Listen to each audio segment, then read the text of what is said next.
Doctor Yunus নিজেই জরুরি সতর্কবার্তা দিয়েছেন এবং বিরাট প্রস্তুতি নেওয়ার জরুরি আহ্বান জানিয়েছেন। আজই আগামী নির্বাচনকে কেন্দ্র করে বাংলাদেশে অঘটন ঘটতে পারে। হ্যাঁ, এরকম সতর্কবার্তা প্রফেসর ইউনূস নিজে দিয়েছেন। কি ঘটতে পারে, কি বা পদক্ষেপ নিয়েছেন?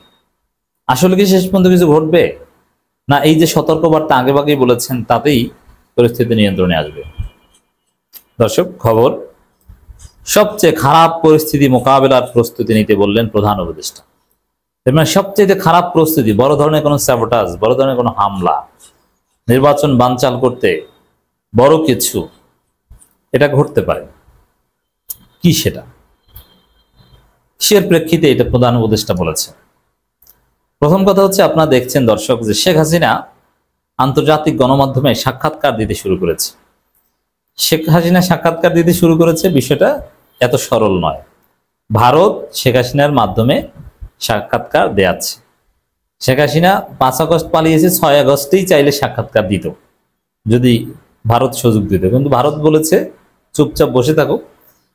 তো এখন যেহেতু শেখ হাসিনার ফাঁসির রায় 13 নভেম্বর হবে, আমরা বিশ্বাস করি, এবং নির্বাচন ঘনিয়ে আসছে, জুলাই সনদের আইনি ভিত্তির সময় এসেছে, এই সময়টাতে এসে ভারত শেখ হাসিনাকে সামনে আনছে এবং শেখ হাসিনার যে কন্টেন্টগুলো, যে বক্তব্যগুলো, যার সার কথা হচ্ছে যে আওয়ামী লীগকে বাদ দিয়ে নির্বাচন তারা করতে দিবে না, তারা নাশকতা করবে, সরল অর্থ এটাই।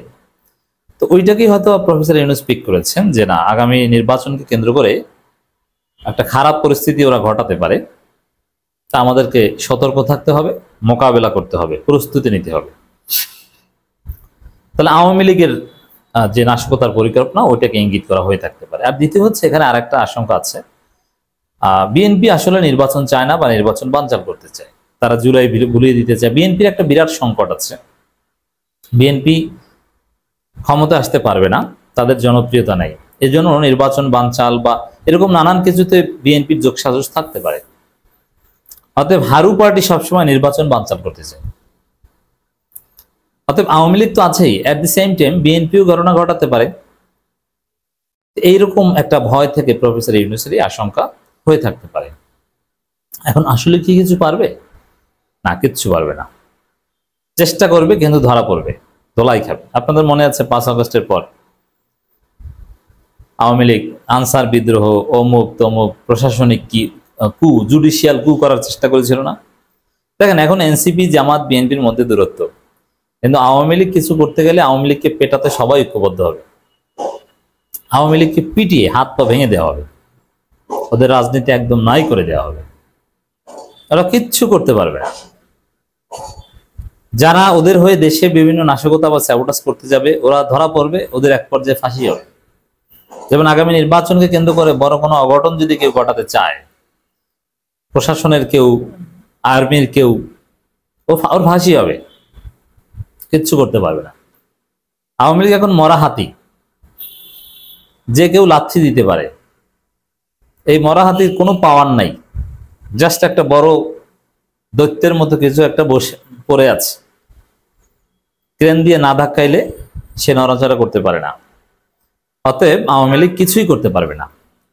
আর হ্যাঁ, বিভিন্ন জায়গায় আওয়ামী লীগের লোকজন লুকিয়ে আছে, ফ্যাসিস্টদের দোসর এখনো প্রশাসনের বিভিন্ন জায়গায় আছে, কিন্তু ঘরের মালিক যদি জেনে যায় যে আজকে চোর আসতে পারে, তাহলে জীবনে আর ওই ঘরে চুরি হয় না, আজকে অ্যাটলিস্ট হয় না,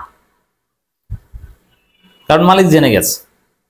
ঠিক এরকম প্রফেসর ইউনূস দেশের জনগণ বুঝে গেছে যে আগামী নির্বাচনকে কেন্দ্র করে এটা হতে পারে, যে কোনো খারাপ পরিস্থিতি মোকাবেলার প্রস্তুতি নিতে হবে।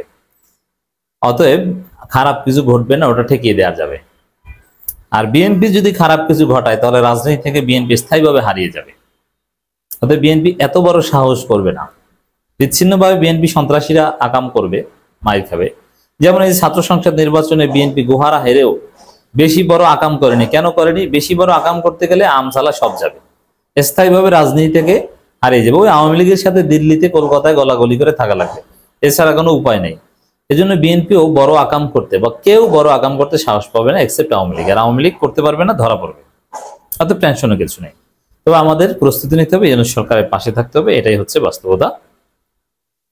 আসন্ন জাতীয় সংসদ নির্বাচনকে ঘিরে সবচেয়ে খারাপ পরিস্থিতি মোকাবেলার জন্য সর্বোচ্চ প্রস্তুতি নিতে নির্দেশ দিয়েছেন প্রধান উপদেষ্টা ডক্টর মোহাম্মদ ইউনূস।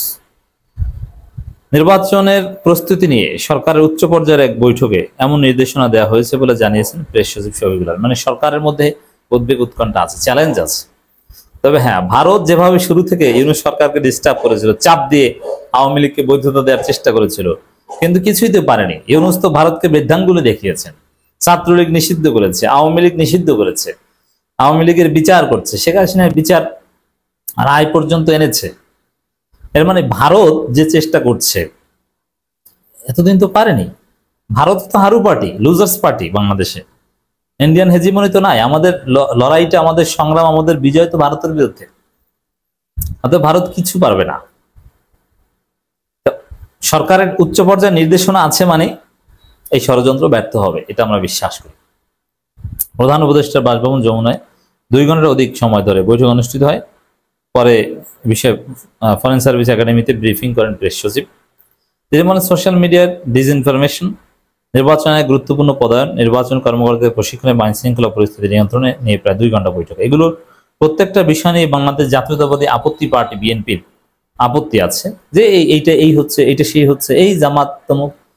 এগুলো যারা সম্ভাব্য পরাজিত পার্টি, তাদের এরকম অভিযোগের শেষ থাকে না। নাচতে না জানলে উঠান বাঁকা, তাদের কাছে উঠান অনেক বাঁকা। এগুলো তারা বলবে, কিন্তু বেশি কিছু করতে পারবে না। দলিল ডাকসু, জাকসু, চাকসু, রাকসু। নির্বাচন বর্জন করে আমাদের জালে ফাঁসানো হয়েছে, অমুক্তম, অনেক কান্নাকাটি করবে, কিন্তু বাস্তবে কিছু করার সাহস পাবে না। কারণ যেহেতু জনগণ তাদের সাথে নেই, বাস্তবে কিছু করতে গেলে মাইর খাবে, সোজা হিসাব। এজন্য বিএনপি যতই কান্নাকাটি করুক, এটা যে মারাত্মক সিরিয়াস তা না। আওয়ামী লীগ যদি হুমকি দামকি দেখ, তাদের যে সক্ষমতা আছে বিষয়টা তা না। আমাদের যা সতর্ক থাকতে হবে। বৈঠকে প্রধান উপদেষ্টা বলছেন, নির্বাচন বানচাল দেশের ভিতর ও বাইরে থেকে অনেক শক্তি কাজ করছে। এখন বাইরে থেকে কারা? ওই যে ভারত চায় নির্বাচন বানচালের একটা পরিবেশ তৈরি করে ইউনূসকে চাপ দিয়ে আওয়ামী লীগকে সাথে নিয়ে নির্বাচনের একটা ব্যবস্থা করা। কারণ আওয়ামী লীগ যদি এবারে নির্বাচন থেকে ছিটকে পড়ে যায়, আবার জুলাই সনদ যদি বাংলাদেশে বাস্তবায়ন হয়, তাহলে বাংলাদেশের ইতিহাসে আর কোনদিন দাজ্জাল আসার আগ পর্যন্ত, ইমাম মাহাদি আসার আগ পর্যন্ত আওয়ামী লীগ আসতে পারবে না। যখন দাজ্জালীয় শাসন কায়েম হবে ইমাম মাহাদি আসার আগ পর্যন্ত, তখন ওই দাজ্জালের পার্টনার হিসেবে হয়তো বা আওয়ামী লীগ আসতে পারে। ইমাম মাহাদি এসে আবার খেয়ে দিয়ে যাবে। এটা হচ্ছে বাস্তবতা। এক নির্বাচন, এই নির্বাচনে আওয়ামী লীগকে দূরে রাখতে পারলে আওয়ামী লীগ শেষ। তারপরেই দেখবেন যে আওয়ামী লীগের লোকজন সব অন্য দলে চলে গিয়েছে, আর আওয়ামী লীগ নামে কোনো দল করার সুযোগ বাংলাদেশে আর থাকছে না। এটা আওয়ামী লীগের প্রাপ্য। আর আওয়ামী লীগের শীর্ষ নেতা অনেকের ফাঁসি হয়ে যাবে, দল হিসেবে আওয়ামী লীগের শাস্তি হবে। অতএব দর্শক, আগামী নির্বাচনকে কেন্দ্র করে অপ্রত্যাশিত বিভিন্ন ঘটনা ঘটানোর চেষ্টা চলবে, কিন্তু শেষ পর্যন্ত কেউ কিছু পারবে না। তবে আমাদের সবাইকে সতর্ক থাকতে হবে।